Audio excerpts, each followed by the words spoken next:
Loyalam E-PAO tabiriba khudimakpu Huitram Susmitana namidangi pau pizari ahanbida maruoiba headline. Chief Minister na Luchingduna ngasi 8 suba Armed Forces Veteran Day thoram Pangthokhre. Layong Khangdaba Leina amana Thobal District Complex da leba BSF ke personnel Ahum Leikhidre ngamdana Leikhidre da mipaiba poknore. Manipur ge anauba Chief Secretary oina haplakhraba Prasant Kumar ngasi Imphal da thunglakre.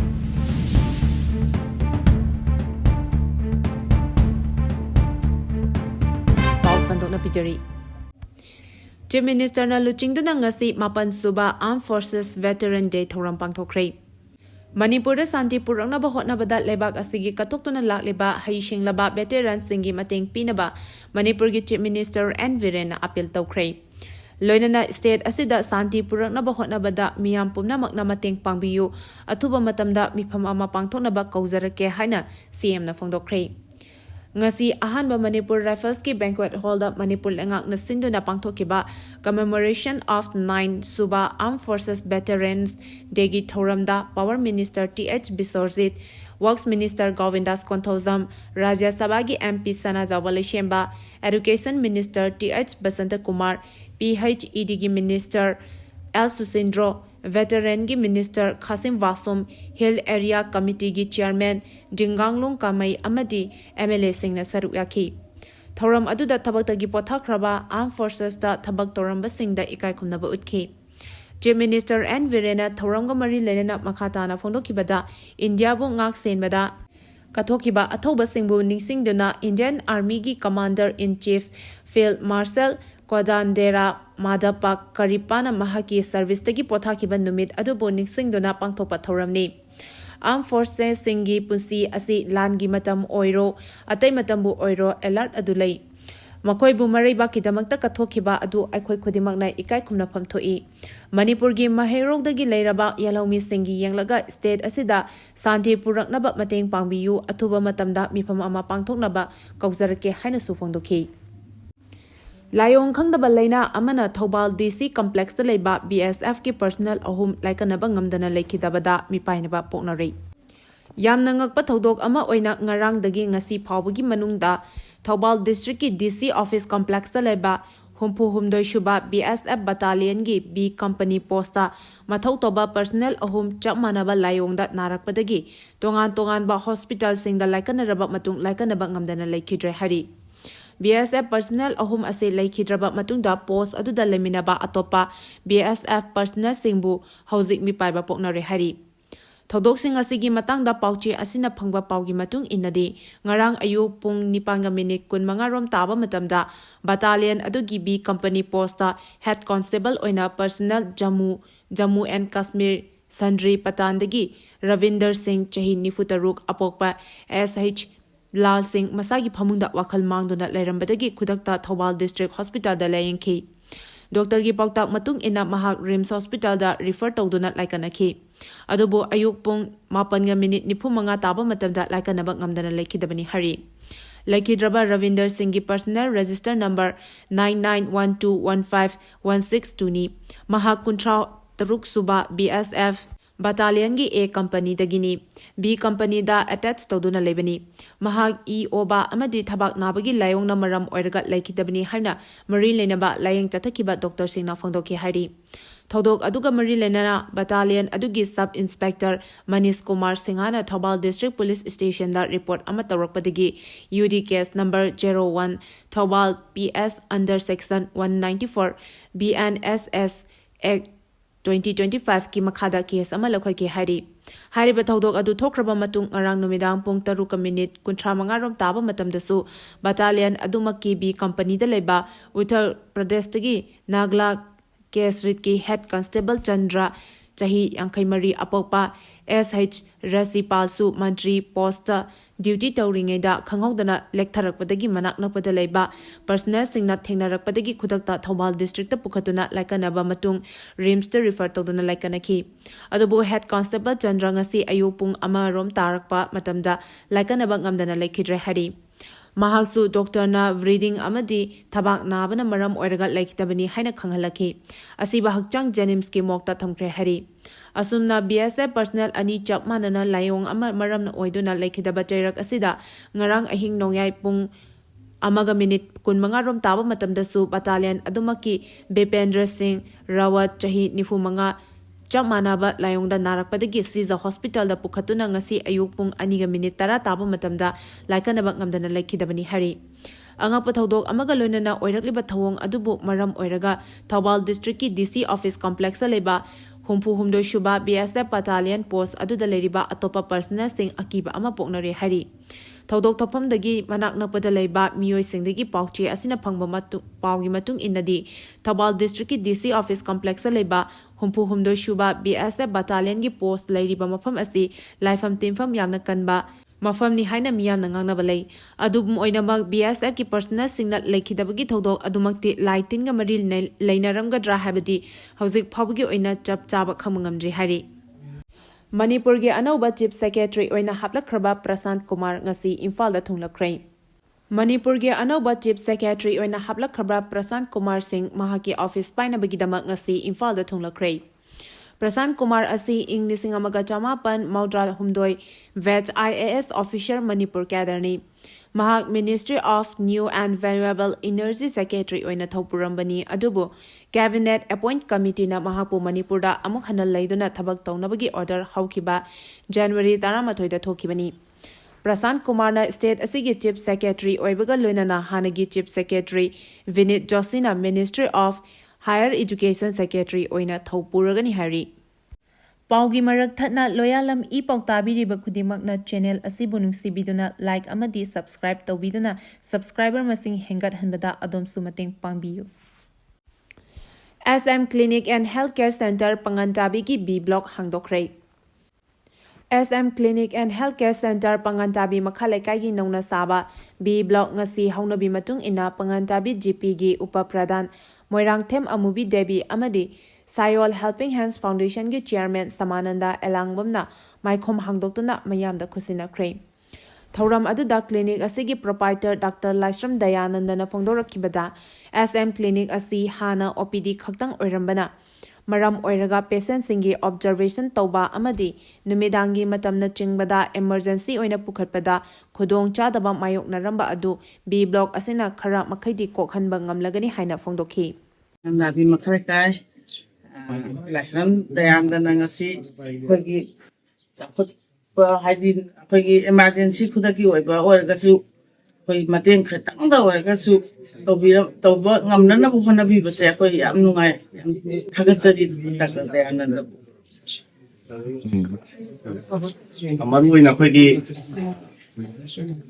lojing loya khunggangi namai hai kare smaina health facility wat ba jaga sing sida ana Dr. Dayandana service fadana sum khoi emergency matam da pi ga sula i sigi hena pathok chakungna khoi khunggang si khaklatana si thangnai ba neighborings khoi khunggang mayam sida sigi khoi sangari ba si leifam yawi ba emergency kai kai si leifam yawi ba singa hena thangnai ba kunsing amade khoi maru ina khoi particularly khoi gi nganta da ena dong cha ba amade subini ken ba sida hena lungai ba aga arapa lambi phatabagi lamla phagi khoi kaksing da bench ta yawingai da sida emergency pi ba adu anani kumang le hena yai phaba khudong cha ba oigani habadong khoi khunggang sigi mi amoina nungai ba do phongdok cheri Thau pugadaba sing khanduna wasak laukrei. Anglo Manipur War English amaga chanipan maudrama thoi Martyrs and Freedom Fighter of Kanglaipak Manipur gi kumja lising ani kun manga dagi kunipan phawagi pugadaba sing historian retired professor N Joy Kumar wasak laukrei. Wasak loba loiraba matungda Manipur gi senglaba kanglada chatuna thongni jaki. Tungda Justice Committee gi Chairman Joy Chandra Kongthau zamna phongdokibada isagi leibakti isana kanjagadabani habigi wakhalda aikhoigi athauba singna maithibagi akiba yauduna malemda mapangal kalaba British loilam sandokpa singa lantheinakhi lanfamda maithiraba Manipur gi athauba kayasu fasi tauki amadi loi thaduna kalapani gi khisum singda thamki Manipur bu loilam lengak londa khut thingjilakhi British singnaduna amuktada British ki achoba officer sing amadi political agent yauna mioi manga kanglada manga kaklaga hatkiba leibak amatada India da Leikhidre. Masina maram oiraga March 18 ing lising amaga chanipan maudra mathoida Anglo Manipur War British na lauthoki. Loinana Kangleipak Manipur su lalgi sem saki. Matamduda aikogi ipa ipuna macha masu singda message pirami madudi mikha pongadabagi saruk nongmada oirabasu ningtamna hingbana saruk chama hena fai. Masi puraga chatpa habasi macha masugi mathongdangni. Indiana khangi Manipur hariba leibak asi mathongna phaba leibakni habasi. Nongma natraga nongmadi India gi matakta wangangla kadaba leibakni. Maram asina mapangal kalhanba yade haiduna ngasi phawba namthaduna lakli. Kuntra taruk suba Manipur Drivers Day gi thoram Pangthokhre numit asibu state holiday natraga restricted holiday haina lauthopiyo haina sanjoina phongdorakli.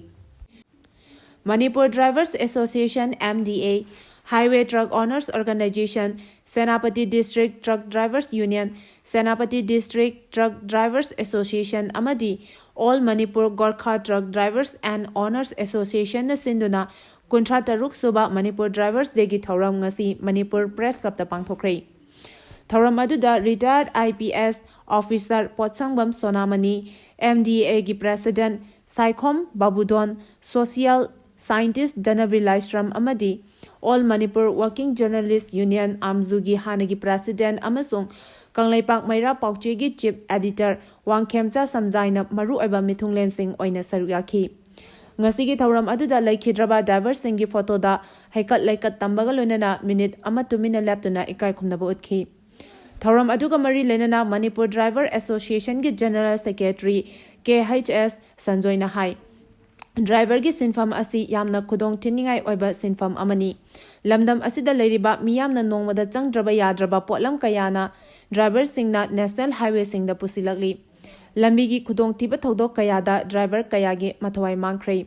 Ngasi Manipur Driver Association na sinduna pangtholiba Manipur Drivers Day gi thoram asida mathau Tona thawai mangkraba driver sing adubu ningsingduna makhoigi maphamda hekat laikat tamduna ikai khumnabu utpani. Driver singna kathopaga loinana tawriba thabak sing asigi yengbiraga lengangna driver singi yaifanaba thabak thorang paikhathanningi amadi numit asibu state holiday natraga restricted holiday haina lakthohanningi haiba wafamsu phongdokhi. Chongthang miya ningsing thoramda miyamna saruk yabiyu haina phongdorakli. Manipur amasung Britain anina ing lising amaga chanipan maudra mathoida sokna kiba langi lanfam khudingda achauba thodang laukiba amasung masada nongmai maru ahumna palaba matungda faraga Andaman itata punsigi loithakiba maitai lamingi Lanjingland Major Chongtham Miyagi chamaga taratere lak suba Leikhitabagi ningsing thoram Mahosagumna United Chongthazana sinduna chatliba tha January taratere nungthil pung ani tabada Manipur Press Club Imphal gi lotak hola pangtoktuna athobagi maphamda ikai khonaba utuna herang lerang kachagani. Aikoina kangani aikoina nga kani ima leibak ipu lamdam haiba pandamda pangthok chagadawriba thoram sida lebak miyamna saruk yabiyu haina organizing committee gi convener Chongtham Romena khudyak piduna thokpa cherolamana phongdorakli. Cheroladuna makhataraduna hai athauba asibu ningsing jaba oina United Chongthazana mamang chahidagi Mia Singh Major Warrior Award haina mingthonba mana amasu piba hoki. Ahanbo oina ing kumja lising ani kunmarigi award adu Kongpal Khadem Laikadigi Waikhom Nilakamal Voitada pikibani hari. Pandamgi tara mangarak Suba Foundation Day gamari lenana relief camp singda tembang potlam sing mateng pangkhre. People's Action for National Democratic Movement Pandamgi tara mangarak Suba Foundation Day January tara humdoida paktokhibaga mari lenana Tengbang Pikre Hana Pandamgi IPR Secretary Nila Daza Chingshu Bamna Kudik Piduna Tokpa Cherolamana Fondoragli. Cheroladuna Makataraduna Hai. Haukiba Chahi Lissing Ane Kolumdogi Me Ahumdagi Hauduna Thorak Liba Irang Asina Maram Oidona Pak Jauna Pangthokhre. Handak Chahigi Oina Lamdagi Lanjenaduna Relief Camp Talariba Singda Lupki Maikadigi Angamba Tengbang Karadang Pibana Mapung Oiba Thoram Oiki. Relief materials sing kusinabagi thoram aduda pandamgi thomi sing Irengbam Shyamo Vice President Brozen Sorokhaibam General Secretary Nila Daza Chingsubam Secretary IPR Yangkhom Krishna Das Secretary HRD Konjengbom Achoba Secretary Office Affairs Executive Member-sing Devchandra Sagolsem Wahengbam Homesor Former Secretary General UCM Amadi Konthauzam Kumar na chingmana saruk yaki. Numit nini Khangdaba Teacher Training Program hodokre. NEP gi makhada UG course singda Skill Enhancement course hapsilakpa asina mahiroi singda chauna kanaba piragani haina SCERT gi Director Ahibam Romel Singhana phongdokre. Wafam asi ngasidagi hoduna GP Women College ke Central Hall da numit nini chupna induced breeding in fish and mushroom cultivation gi matangda Khangdaba Teacher Training Program hodopagi thoramda chief guest oina saru yadroduna phongdokibani. JP Women College Danamanjuri University Amadi Directorate of Manipur Gapuna Kusamnana Sindona Pangthokhre Training Program Hodopagi Thoram Aduda JP Women College ki Principal Hizam Romi Debina President Professor KH Rajamani Singh Dean School of Life Science DMU Guest of Honor Oina Amadi Program Coordinator Dr. I Linthoingambi Debi Associate Professor Department of Zoology DM Science Dr. A. Pinocchio, Department of Botany, DM Science, Saruyaki. Thoranga Mari Leina Ahibam Romel Singh na makhatana haikibada ngasi pangthokliba program asina hauraklibat naha singda skill development galonena masana masabu thabak pizabagi mayol ama oigadawri haibada haimanba thokloi haiki. LMZ gi maikadagi miyoi anida gas amadi cell gi mateng pangkhre. Like-minded group LMZ Manipurna awana taraba imung kayada leptana mateng panglapagi saruk ama oina Sekmai Kendragi manung chanba kadangban part 2 da leba Sanasam Gorvadon Singh chahi humdramanga Kanglup Kilan asina Laizaramba yumda leba phangdana lanje naduna turel mapanda pakhan khallaga leiri Ahil asina inglaba ningtham thagi matam asida Firol marang kaina leitabadagi wana khangli habigi video social media ra ubadagi imung asigi yamna maru oiba gas set ama solar lamp ama blanket ama amadi chana ba potlam yauna mateng pangkhre Loinena lekai adumakta da leibi yamna khudong chadrabi Gandhi Devi Kobi ima amadasu blanket ama sale oina lupa lising amaga chani mateng panglamki Haina group asigi publicity secretary Rakesh Nauremna press da thokpa cherolamana phondorakli Kuki macha ama yauna Manipur macha ani lupa crore mapan longi number 4 ga konana fare Churchampur district ke Assam tamna Scorpio car amada lakhiba kuki macha ama yauna Manipur macha ani Assam police ki team amana lupa crore mapan gi mamal oigadaba number 4 ga konana fare hari Pawasina hai Assam Police ki Special Task Force ki mathau puriba Kalya Kumar Pathakna Luchingba team amana Manipur gi Churchampur district talaiba imung amagi miyosing drug puduna Assam tamna lakadawre habigi akaknaba paw ama fangbadagi Special Task Force ki kangbu aduna ngasi ayuk Kamrup district ki Hazo amadi Goremsar area da chesing tharon lakhatuna leiringaida yamna chingnaningai oiba mawongda Scorpio car ama miyoi mari tongduna lakpa ubdagi Police ki kangbu aduna khamduna check tawba matamda sapon cap maudra mari da hapa number 4 kg amaga gram chamaga kunipan fagat pangam khe hari fagalaba number 4 sing adu malem gi kaithelda chawrana lupa crore mapan longi mamal oigani Police ki kangbu aduna gari dugi driver amadi co driver fazin bagaloinana drug sing adu lalon bani haiba Hozo amadi Gorem Sar Kauba Gari aduda tonglapa miyoi anisu fazenkre. Lunena makhoi gi mathakta case ama register tobaga lunena makhatana machin hangbagi thabak chathari hari. Paugi marak thatna loyalam E-PAO tabiriba khudimakna channel asibu nungsibiduna like amadi subscribe tawbiduna subscriber masing hengat hanbada adom su mateng pangbiyu. Aroibada maru oiba paw amuka hana pizari.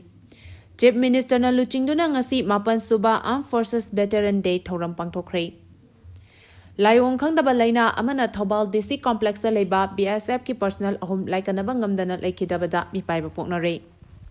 Manipur gi anoba Chief Secretary oina hablakhraba Prasant Kumar ngasi Imphal da thunglakre. Matang asida loyalam E-PAO na namidangi paw bibel lozare tabiri ba khudimako amuka hana khurumjari.